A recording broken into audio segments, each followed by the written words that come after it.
نبی علیہ الصلوۃ والسلام دنیا میں یتیم آئے تھے. اللہ کے محبوب صلی اللہ علیہ وسلم کو یتیموں سے محبت تھی, بہت محبت فرماتے تھے. حدیث پاک میں آتا ہے عید کا دن ہے, اللہ کے حبیب صلی اللہ علیہ وسلم تیاری کر کے عیدگاہ کی طرف جانے لگے. مدینہ طیبہ کی ایک گلی میں آپ صلی اللہ علیہ وسلم نے ایک بچے کو دیکھا کہ الگ بیٹھا ہے, تھوڑا اداس نظر آتا ہے. بڑھتے قدم رک گئے. اللہ کے حبیب صلی اللہ علیہ وسلم نے پوچھا کیا وجہ ہے, تم دوسرے بچوں کے ساتھ کھیلتے نہیں؟ اس نے کہا میں یتیم مدینہ ہوں, میرے والد فوت ہو گئے, کوئی نہیں جو میرے لیے اچھے کپڑے لاتا, میری والدہ مجھے تیار کرتی, میں بچوں کے ساتھ خوشیاں مناتا, میں الگ بیٹھا ہوں, مجھے اپنے ابو یاد آ رہے ہیں. نبی علیہ السلام فرمان لگے اچھا تم میرے ساتھ میرے گھر آ. اللہ کے حبیب صلی اللہ علیہ وسلم اس بچے کو اپنے گھر لے آئے. وہ بچہ حضرت حسن رضی اللہ عنہ کی عمر کا بچہ تھا. نبی علیہ السلام نے عائشہ صدیقہ رضی اللہ عنہا کو فرمایا کہ اس بچے کو نہلائیے.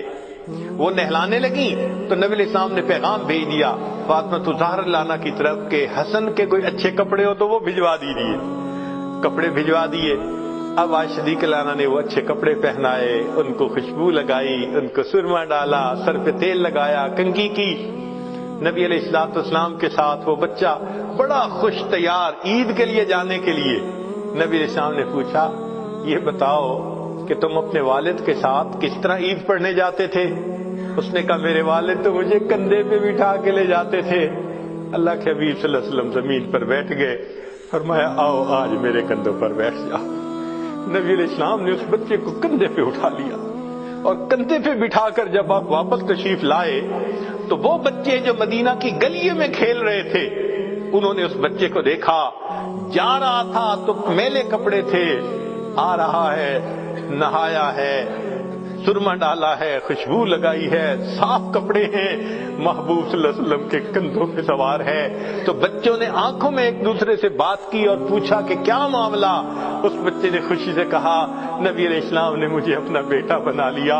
جب اس بچے نے یہ کہا تو کھیلنے والے بچوں میں سے ایک بچے نے ٹھنڈی سانس لی, کہنے لگا کاش میرا باپ بھی فوت ہو گیا ہوتا, اللہ کے حبیب مجھے بھی اپنا بیٹا بنا لیتے.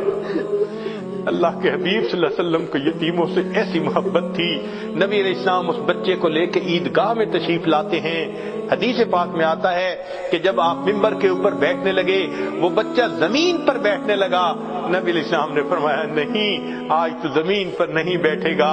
جہاں ممبر پر آپ تشریف فرما تھے آپ نے اس بچے کو اپنے ساتھ ممبر پر بٹھایا, پھر خطبہ دیا اور خطبہ دیتے ہوئے نبی علیہ السلام نے یتیم کے سر پر ہاتھ رکھ کر کہا لوگو جو یتیم کے سر پر ہاتھ رکھتا ہے سر کے نیچے جتنے بال ہوتے ہیں اللہ اتنی نیکیاں اس کے نام اعمال میں لکھ دیتے ہیں.